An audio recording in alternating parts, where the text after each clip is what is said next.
Сәлем достар, қалдарыңыз қалай? Екігі ези курсына қош келдіңіздер. Бүгінгі сабақта біз екігінің базасын қалыптастырамыз. Екігінің базасын қалыптастыруға примерно 3-4 сабақты арнаймыз. Одан кейін патологияларға көңіл бөлеміз. Сіздерге сол кезде курс өте пайдалы және жеңіл болады. Екігі дегеніміз бұл жүректің еріктілік белсенділігін жазып алатын тексеру.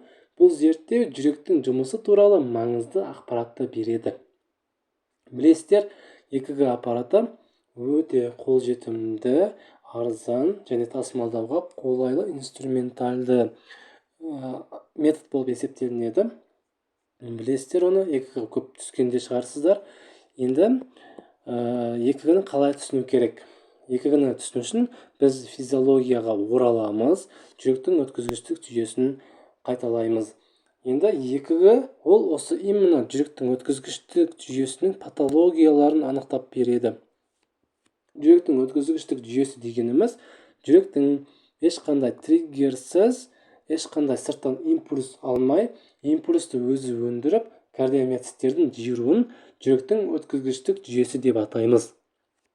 Енді сол жүректің өткізгіштік жүйесі импульсті сағат түйін арқылы өндіреді.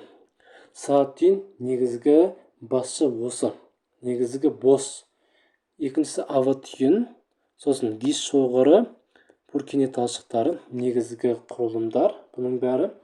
Енді синатриалды түйін, оның орналасуы оң жақ жүрекшеде, именно осы жоғары қуысты венаның астында орналасқан. Сағат түйін ол импульсті 60-90 арасында өндіреді. Оны біз жүрек соғу жиілігі ЧСС деп атаймыз. Сағат түйіннен кейін ава түйін бар. Ава түйіннің орналасуы трикуспидальный клапанның жаны. Оның енді сіздерге бір қызық ақпарат беріп кетейін. Егер синатриалды түйін жұмыс жасамаған кезде ава түйін импульсті өзі өндіріп алады.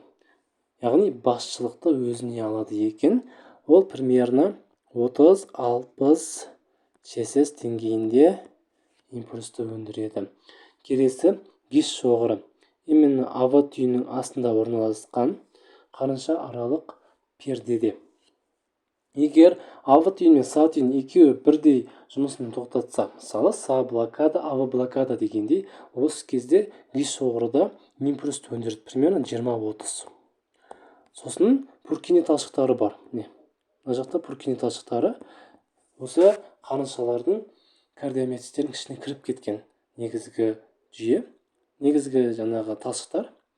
Ол импульсті тоже өндіре алады екен. 10-20 деңгейінде. Енді бізге керек ол са түйін. Са түйінсіз біз ағзамыз жұмыс жасамайды. Ал қалғандары, мысалы 30 гис шоғыры мысалы өндіреді 20-30 арасында, ол бізге уже критикалық жағдай болып есептелінеді. Қан жеткері ағзаларға жетпей, біз қайтыс болып кетуіміз мүмкін. Бұның бәрі только компенсация деп аталынады. Енді арасында жолдар бар. Міне Бенге-Баха жолы, сосын Торелия жолы, Бахман жолдары бар.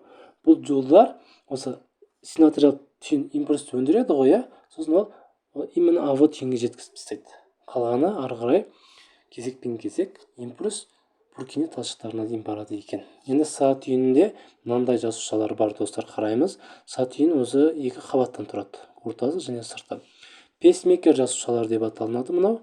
Пейсмейкер жасуша ортасы. Пейсмейкер жасушалар импульсті өндіреді, ал Т жасушалар сыртында қоршап тұрады. Т жасушалар олар импульсті сыртқа таратады, міне осылай. П жасуша именно таратады, пейсмейкер жасушалар деп атаймыз. Осындай ерекшелік бар. Тағы не қалды? Гис шоғырының аяқшалары бар екен. Гис шоғырының аяқшалары, гис шоғырының аяқшалары екеу. Оң және сол деп бөлінеді.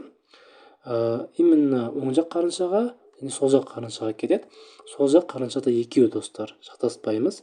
Себебі сол жақ қарыншаның көлемі үлкен. Көлемі осындай үлкен болып тұрады. Өйткені бұл жақта қысым жоғары, өйткені аорта орналасқан. Аорта арқылы шеткері ағзаларға қан тарайды екен. Сол үшін оның көлемі үлкен, қысымы үлкен болғандықтан екі гис шоғырының аяқшасы орналасқан. Осы гис шоғырының аяқшасы екеу түсінікті, иә? Себебі импульс өте көп керек. Осы именно созақ қарыншаға. Басқа не қалды? Осындай жүректің өткізгіштік жүйесі бар. Осыны дұрыстап конспекттейміз, достар. Мен сіздерге сұрақтар қоятын боламын. Ал именно екігі осы жүректің өткізгіштік жүйесі. Са түйіндегі АВ түйіндегі гис шоғыры Пуркин талшықтарындағы патологияларды анықтайды. Келесі сабақта жолыққанша, аман сау жолыққанша.